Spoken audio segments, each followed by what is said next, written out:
কিছু কিছু স্বামী আছে না, মানে বউর প্রতি এত ভালোবাসা দেখায়, যেমন বউরা পাগল হয়ে যায়, ভাবে আমার মতন স্বামী মনে হয় কারোর নাই। কিন্তু ওরা যে ভারী বোকা সেটা তো জানে না।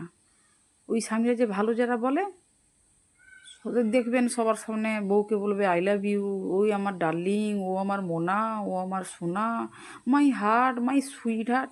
দেখবেন ওই সব বরগুলো না রাজ্যের বদমাস শয়তান। ওর বাইরে না এই মোনা সোনা বাইরে আছে, ওর ভিতরে বউ কোনোদিন মোনা সোনা হতে পারে না। বরের সঙ্গে বউয়ের রাত দিন ঝগড়া লাগে, সে আবার মোনা সোনা হতে পারে? যারা প্রকৃত ভালোবাসে ওরা কখনো সবার সামনে বা এমনি কোনো দিন মোনা সোনা বলে না। ওরা ভালোবাসে, ওরা মনে থাকে, ওদের মনের ভিতরে আমরা থাকি। ওরা সেটা প্রকাশ করে না, বোঝাতে চায় না। কারণ ভালো করে জানেন যে বেশি করে বউকে বোঝালে বউ আবার মাথায় চড়ে বসে, এটা সব পুরুষ মানুষের মনে হয়। তাই আমারও মনে হয় বেশি মোনাশোনা করবেন না।